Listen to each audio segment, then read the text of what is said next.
Good evening, everyone. Welcome to our online devotion. Quick announcement for our young people. Magsisimula na ang ating memory verse competition. Wala man tayong family day, wala tayong youth retreat, pero meron tayong memory verse competition. For mechanics, connect with your small group leader or department leader. And here's an example on how you should do it. In the translation of New International Version, Psalm chapter 32, Blessed is the one whose transgressions are forgiven, whose sins are covered. Blessed is the one whose sin the Lord does not count against them, and in whose spirit is no deceit. When I kept silent, my bones wasted away through my groaning all day long. For day and night your hand was heavy on me. My strength was up as in the heat of summer. Then I acknowledged my sin to you and did not cover up my iniquity. I said, I will confess my transgressions to the Lord, and you forgave the guilt of my sin. Therefore let all the faithful pray to you while you may be found. Surely the rising of the mighty waters will not reach them. You are my hiding place. You will protect me from trouble and surround me with songs of deliverance. I will instruct you and teach you in the way you should go. I will counsel you with my loving eye on you. Do not be like the horse or the mule, which have no understanding, but must be controlled by bit or bridle, or they will not come to you. Many are the woes of the wicked, but the unfailing love of the Lord surrounds those who trust in him. Rejoice in the Lord and be glad, you righteous. Sing, all who are upright in heart. Well done, RG, CJ, and Nicole. Youth, galingan nyo ha, because winners will be given a free Bible. Our passage tonight is in 1 Kings chapter 11, verses 1 to 13.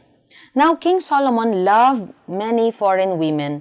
Besides Pharaoh's daughter, he married women from Moab, Ammon, Edom, Sidon, and from among the Hittites. The Lord had clearly instructed the people of Israel, you must not marry them because they will turn your hearts to their gods. Yet Solomon insisted on loving them anyway.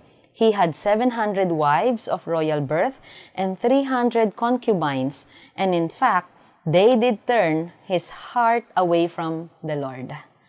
Sa narrative po na ito, kailangan nating maunawaan na instructions from the Lord are clear.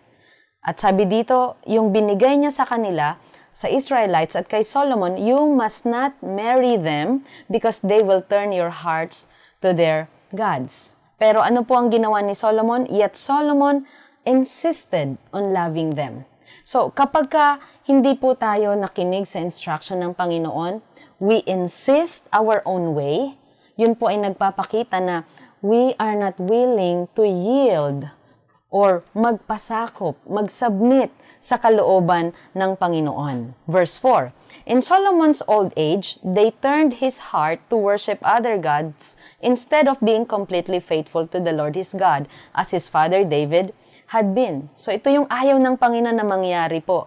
Yung they will turn your hearts to their gods. Verse 5, Solomon worshipped Ashtoreth, the goddess of the Sidonians, and Molech, the detestable god of the Ammonites. So napunta na po siya sa idolatry. Verse 6, in this way, Solomon did what was evil in the Lord's sight. He refused to follow the Lord completely as his father David had done. So, nagsimula saan? Sa insisting our own ways. So, ang kasunod nun, our hearts will turn away from God. And then, sabi dito, ang nangyari kay Solomon, he did what was evil in the Lord's sight. And then he refused to follow the Lord completely. Verse 7, on the Mount of Olives, east of Jerusalem, he even built a pagan shrine for Chemosh, the detestable god of Moab, and another for Molech, the detestable god of the Ammonites. Solomon built such shrines for all his foreign wives to use for burning incense and sacrificing to their gods. Again, in this narrative, makita po natin na napaka-powerful instrument or medium po nung pagkakaroon po natin ng relationship or yung marriage po para mailayo tayo sa Panginoon. So, kailangan natin maging maingat sa ating connections. Alright? Any relationship po, marriage, friendship, it will affect our lives, our decision makings. Dito po pinakita kahit yung katapatan ni Solomon sa Panginoon ay naapektuhan. So, mamili tayo sa mga single, sa mga kabataan. Ang masaya, makadiyos at matibay na pagpapamilya ay nagsisimula pa lamang sa pagpili. And then in verse 9, ano pong ginawa ng Panginoon? Reaction niya. The Lord was angry.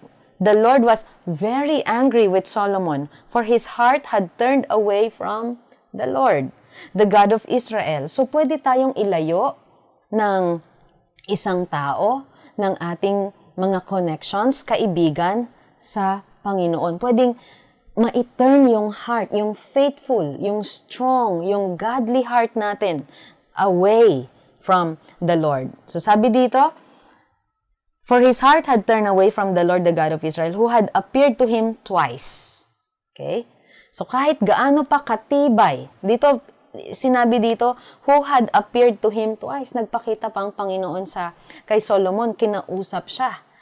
Okay? So kahit gaano katibay ang ating relasyon sa Panginoon, ngayon, kung mali ang connection, pwede tayong malayo sa Diyos. Verse 10, he had warned Solomon specifically about worshiping other gods, but Solomon did not listen to the Lord's command. Let us take heed to the warnings na binibigay sa atin ng Panginoon ahead. See, warnings are given ahead. Pagka nagda-drive po tayo, ang warning signs, alimbawa may falling rocks ahead, a slippery road ahead, mga 5 or 2 kilometers away, nandoon na po yung sign. So, we need to listen to warnings. At sabi dito, but Solomon did not listen to the Lord's command. Intindihin, pakinggan natin ang mga warnings ng ating mga magulang sa atin or our leaders pagka nagbigay sila ng paalala. I'm warning you. Sa mga bata po nga po, mga 3 ang warning natin bago sila ma-face the wall. Okay? First warning, second warning, or bago sila mapunta sa ready chair. And si Solomon, he did not listen to the Lord's command. Verse 11, so now the Lord said to him, since you have not kept my covenant and have disobeyed my decrees, I will surely tear the kingdom away from you and give it to one of your servants. But for the sake of your father David, I will not do this while you are still alive. I will take the kingdom away from your son. And even so, I will not take away the entire kingdom. I will let him be king of one tribe, for the sake of my servant David and for the sake of Jerusalem, my chosen city. At dahil hindi po sumunod si Solomon, what happened? The nation Israel was divided into 2 kingdoms. Our choices have consequences. Our decisions, meron pong consequence. So once again, let us remind ourselves tonight. Okay? Let us take heed to the instructions and warnings that are given ahead of us. Be careful sa ating mga pinapasok na relationships and friendships. Do not allow anything or anyone to turn your heart away from the Lord. Thank you for joining me in our online devotion. Stay hungry for the Word of God and see you again tomorrow.